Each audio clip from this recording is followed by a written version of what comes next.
Hello everyone, welcome back. Welcome to Mind Beast. So आज हम 2025 civil services examination का जो पेपर हुआ था उसका आज हम जो है economy section today we will be discussing and our focus will be to decode the language and we will try to analyse कि कैसे जो है यूपीएससी एक ट्रैप सेट करता है, right? And sometimes with common sense, right? With common sense we can solve few questions अगर हमें मान लो याद नहीं भी आ रहा, so that language we will be decoding, right? So let's start. So the first question was with reference to investments, consider the following, right? कि जो investments होती है तरह तरह की, right? We come to hear about primary market, secondary market, right? So इसमें question था कि how many of the above are treated as alternative investment funds? So नाम में ही the question is alternative, which means जो main stream से which means main stream से जो हटके जो है हम इन्वेस्टमेंट करते हैं, राइट? इसमें से कौन से फंड्स है जो इन्वेस्टमेंट फंड्स है, right? So we all know that जो बॉन्ड्स है, स्टॉक्स है, they come under your capital market, your money market, जिसमें हम लोग आम लोग भी जो है आराम से we can invest, right, in our day to day life, right? But when it comes to your hedge funds, your venture capital funds, तो हम इतना ईजिली जो है इसमें इन्वेस्ट नहीं कर सकते, right? It is for high net worth individuals, right? A kind of mutual fund. So यही इसका आंसर था, only two, right?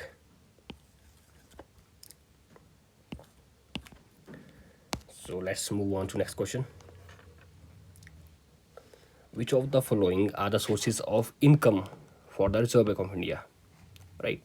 As we all know that RBI का जो टॉपिक है वो बहुत ज़्यादा इंपॉर्टेंट है और हर साल इसमें जो है क्वेश्चन कोई ना कोई आता ही रहता है, राइट? सो हमको इसमें बताना है कि जो सोर्सेज ऑफ इनकम है आरबीआई की वो कौन कौन से है. So the first statement is buying and selling of government bonds. बिल्कुल correct, right? When the government buy और सेल बॉन्ड्स, सो उसमें जो इंटरेस्ट होता है, फी होती है, so RBI earn money and then is your buying and selling of foreign currency. Exactly, कई बार करेंसी डेप्रीशिएट होगी, right? So RBI can earn money. So the third statement is your pension management. So have you heard ever कि जो RBI है वो pension fund management करती है या कर सकती है, right? It is basic common sense, no. So जहाँ जहाँ भी आपको तीन दिख रहा है you can cut those options. बचे हमारे पास 1, 2 एंड 4. सॉरी, इट मीन्स 4 भी गलत है. Lending to private companies, so no, RBI lend नहीं करता प्राइवेट कंपनीज को, right? It is the banker of banks. So the next statement is printing and distributing currency notes. Yes, exactly. It is right statement. So option D इसका एक right answer है. इसको हम ये भी बोलते हैं कुछ सेक्नोरेज, कोई ऐसी टर्म है, right? Sorry for my bad pronunciation. So आप इसको चेक कर सकते हैं. सो हमने अभी देखा कि अल्टरनेटिव इन्वेस्टमेंट फंड क्या होता है, राइट? जो मेन स्ट्रीम से हटके होता है. And then we talked about RBI. Let's move on to next question. So जो ऐसे क्वेश्चन होते हैं कि organization, some of its function, it works under, तो ये भी एक फैक्ट है, ये भी एक फैक्ट है, ये भी एक फैक्ट है, right? So these are very tough question. अगर मैं इसको बताऊँ तो ये टफ कैटेगरी में ही आते हैं, क्योंकि हम अमूमन ये सब नहीं पढ़ते कि भाई इनके सम फंक्शन, राइट? कुछ भी function are very vast, right? So but let's see. तो पहली स्टेटमेंट थी डायरेक्टरेट ऑफ एनफोर्समेंट, राइट? तो जी इसके फंक्शंस बताए गए हैं कि enforcement of the fugitive economic offenders act 2018. ठीक है जी. नेक्स्ट है जी internal security division, ministry of home affairs. तो यहाँ पे ये देखो गलत हो गया. You need to be. So अगर हम इकोनॉमिक ऑफेंडर्स की बात कर रहे हैं, ऑफेंडर्स की बात कर रहे हैं, तो इसमें मिनिस्ट्री ऑफ होम अफेयर्स का तो क्या ही काम है, right? It is ministry of finance, right? So इसका ऑल थ्री तो नहीं हो सकता. अपने ऑप्शन काटते रहना चलना है, क्योंकि it boost our morale also. So the next statement is directorate of revenue intelligence. ठीक है जी. Enforces the provisions of customs act 1962. ठीक है जी. और ये डिपार्टमेंट ऑफ रेवेन्यू में ही काम करता है under ministry of finance. True. So this was true statement, so इसका अब नन भी नहीं हो सकता.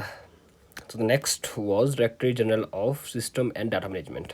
सो इसका जो ये जो फंक्शन बताया गया है, carrying out big data analytics to assist tax officers for better policy and nabbing tax evaders. So this is basically a wrong statement, but it's works under department revenue and ministry of finance, right. तो इसका जो function है वो आपने check करना है.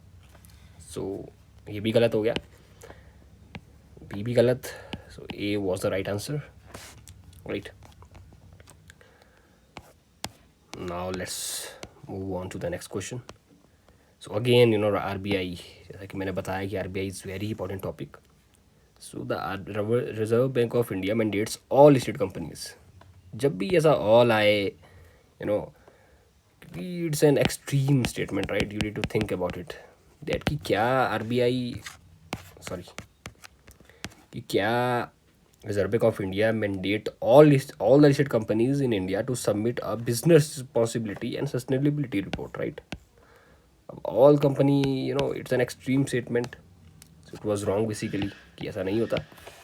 So next statement was, in India a company submitting a BRSR makes disclosures in report that are largely non-financial in nature. So it is basically a generic statement है that in India a company submitting, तो yeah it can be, right. तो कई बार अगर मान लो हमको नहीं भी पता, सो आप इस तरह भी इसको कर सकते थे, राइट, कि so right answer was B, two only, right. Now next question. In India, income from allied agriculture activities like poultry farming and wool rearing in rural areas is exempted from any tax. So again, again, India में you will see very few things are there जो कि exempted from tax है. और ये तो देखो ना, statement से ही आप अगर देख पा रहे हैं कि in India income from allied agriculture activity like poultry farming, wool rearing, right, is exempted. So no, it is not exempted, right. So statement 1 is not correct. So ये भी गया, ये भी गया, इज़ नॉट करेक्ट. सो एक ही statement थी ऐसी, D. वैसे ऑप्शन इसका डी ही होना चाहिए, बट फिर भी एक बार देख लेते हैं. स्टेटमेंट 2, और statement 2, in India rural agriculture land is not considered a capital asset under the provisions of income tax act. अगर आप उसका नहीं भी पता तो still you are able to solve it, right. D was the right answer. So now let's dive into next question. India has joined the Minerals Security Partnership as a member. Yes, true. हम आजकल बात भी कर रहे हैं critical minerals for our semiconductors, microchips, right. So crucial है अगर हमें विकसित भारत बनना है, राइट. अगर आपने देखा होगा हम सेमी कंडक्टर मिशन भी है इंडिया का. So this statement is true. India is a resource rich country. Again, in all 30 critical minerals, अगर ये क्रिटिकल मिनरल्स होते और हम इसमें रिसोर्स रिच होते तो इतनी हम जद्दोजहद क्यों करते, right. So 2 was the wrong statement. 2 यहाँ भी है, यहाँ भी है, यहाँ भी अगेन. सो ऐसे भी you can solve the questions. Answer is here, but still we will read the third statement. The Parliament in 2023 has amended the Mines and Mineral Act of 1957, empowering the central government to exclusively auction mining lease and composite license for certain critical minerals. ठीक है जी, for certain, ठीक है जी. Possibility है, genic statement है, and yes government ने ये किया है, पार्लियामेंट ने ये किया है, right. So now let's dive into next question.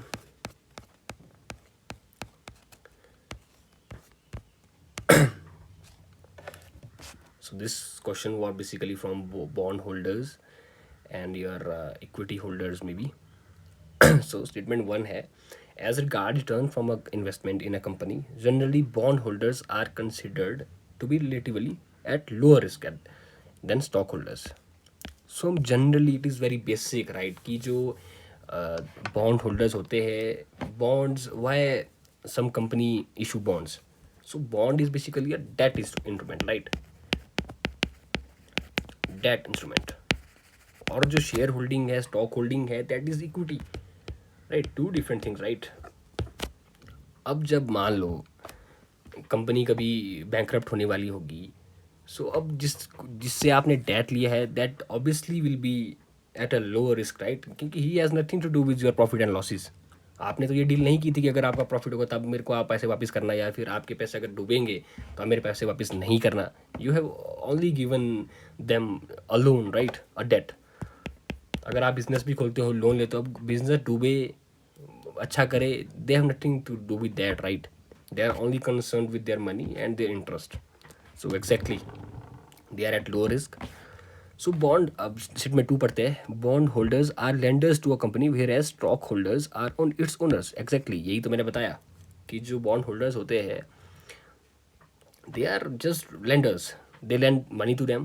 बाकी कंपनी उसका जो करे जैसे करे, they have, there can be sometimes some conditions, but mostly ऐसा नहीं होता। सो वेर एज जो स्टॉक होल्डर्स होते हैं वो उसके ओनर्स होते हैं। Statement 2 is also correct. And now the third statement: for repayment purpose, bondholders are prioritized over stockholders by a company. So this I have always shared. So yes, it is also true. तो ये statements आपने बस ध्यान से पढ़नी, क्योंकि कई बार ना हम यहाँ भी क्वेश्चन गलत कर देते हैं। Both statement 2 and 3 are correct, both of them explain statement 1. So yes, exactly right. जो 2 and 3 है कि they are the stock holders होते हैं वो ओनर्स होते हैं, और उनको प्राइवेटाइज, और जो बॉन्ड होल्डर्स होते हैं उनको प्राइवेटाइज किया जाता है। It is basically what doing, explaining statement 1, right. So A इसका जो है करेक्ट आंसर था, right. Now let's move on to the next question. So the next question was, India accounts for a very large portion of all equity option contracts traded globally, thus exhibiting a great boom. ठीक है जी, general statement है that a very large portion, obviously हम सुनते भी आ रहे हैं कि जो इंडियन की जो एफडीआई इनफ्लोज है वो भी काफ़ी बढ़ रहे हैं, राइट। ठीक है जी, India stock market has grown rapidly in the recent past, even overtaking Hong Kong's at some point of time. Yes, ये भी ट्रू स्टेटमेंट है कि भाई जो हमारी स्टॉक मार्केट है वो रैपिडली ग्रो की है। Yes, it's true, and it's a very generally statement ही है कि भाई Hong Kong at some point of time. ठीक है जी, टू बी करेक्ट। नाउ हमने इसमें कोशिश ये करनी है कि जो स्टेटमेंट बिल्कुल ही गलत है उसको ढूंढना है। This is generic, this is generic. Now let's तीसरी स्टेटमेंट पढ़ते हैं। There is no regulatory body इधर to warn the small investors about the risk of trading options trading और to act on unregistered financial advisor in this regard. Is it so? तो भाई सेबी क्या कर रही है कि भाई there is no regulatory body इधर to warn the small investors, no. तो यहाँ से अगर आप देखोगे तो 3 यहाँ भी कटा, यहाँ भी कटा, यहाँ भी कट जाएगा, तो we have the answer, right. अगर हमको ये तो नहीं भी पता थे तो भाई स्टिल, बट इतना तो देखो बेसिक यार पता होना चाहिए कि भाई there is a regulatory body, right, SEBI is doing this कि भाई to warn small investors, right. So A इसका जो है राइट आंसर था। Now next question, circular economy reduces the emissions of greenhouse gases. Circular economy reduces the use of raw materials as inputs. Circular economy reduces wastage in production process. So first thing तो हमको circular economy पता होनी चाहिए। नाम ही circular आ रहा है, circular, कि भाई कोई मान लो फॉर एग्जांपल कोई बैटरी है, यहाँ पे यूज़ हुई, फिर हमने उसको रिसाइकिल किया, उसको फिर रीयूज़ किया, right. This is basically circular economy, right, in simple language. So circular economy reduces emissions of greenhouse gas. Exactly, जब भी हम किसी चीज़ को रिसाइकिल करेंगे, रिड्यूस करेंगे, रीयूज़ करेंगे, ऑब्वियसली जो एमिशन होगी ग्रीन हाउस गैस की, it will reduce. Exactly. And now the next statement was circular economy reduces the use of raw material as inputs. Exactly, जब हम बैटरी को यहाँ यूज़ कर रहे थे, फिर हमने इसको यहाँ पे रिसाइकिल किया, फिर हमने इसको यहाँ पे रीयूज़ में लाया। सो अब देखो ना, हमको नई बैटरी की जरूरत तो नहीं पड़ रही, right. So this statement was also true. Circular economy reduces wastage in the production process. Exactly, wastage तो कम हो ही रहा है ना, जब एक ही बैटरी चली हुई है। तो अगेन इसमें भी statement 2 and 3 are correct, both of them explain statement 1। ये इसका जो है राइट आंसर था, right. Now next question. So next question was basically from capital receipts. So ये भी एक काफ़ी इंपॉर्टेंट टॉपिक है, हमको पता होना चाहिए कि what are capital receipts, what are revenue receipts, what are revenue expenditure, what is capital expenditure, right. So let's see capital receipts create liability और cause a reduction in the asset of the government. So इसका statement two में इसका answer है कि whenever we do disinvestments, right, whenever we do disinvestments, whenever we do borrowings, तो they come under your capital receipts, right. तो obviously it will create an liability जब भी हम borrowings करते हैं, right. जब भी हम मान लो किसी एक इंटरनेशनल इंस्टीट्यूशन से बोरोइंग करते हैं तो obviously it is an liability to us, right. And when we disinvest, for example we shed the shares of our railway, तो ऑब्वियसली इससे जो है हमारी रिडक्शन होती है एसेट्स में भी, right. So both statements were correct. And the third statement was interest received on loans creates a liability in the government. So see, मैंने पहले ही आपको बोला कि अगर आपको मान लो ये दो चीज़ें नहीं भी पता, कोई बात नहीं, कोशिश करना है कि एक ऐसी स्टेटमेंट ढूंढने का जो कि बिल्कुल ही गलत है. तो स्टेटमेंट 3 जब हम पढ़ रहे हैं, इंटरेस्ट रिसीव्ड ऑन लोन्स, कि भाई सरकार ने लोन दिया था 100 रुपये मान लो, उसको उस पर हमको इंटरेस्ट मिला 7 रुपये. अब that is not the liability ना यार. अब वो लाइबिलिटी कैसे होगी हमारे पे? दैट इज़ आर, क्या बोल सकते हैं इसको, profit. It's a profit, right. It's not liability. Liability है कि जो हमको वापस करना है. अब मैंने ही आपको लोन किया, अब I am earning interest, right. It is not the liability. तो 3 तो है बिल्कुल ही गलत है. 3 देखो, यहाँ भी है, यहाँ भी है, यहाँ भी है. अगर आपको 1 2 नहीं भी पता होते, स्टिल यू कैन, फिर भी आप ये सॉल्व कर पाते क्वेश्चन. बट देखो इतनी बेसिक अंडरस्टैंडिंग तो होनी चाहिए यार की, right. So thank you so much. It was all for the day. Thank you so much.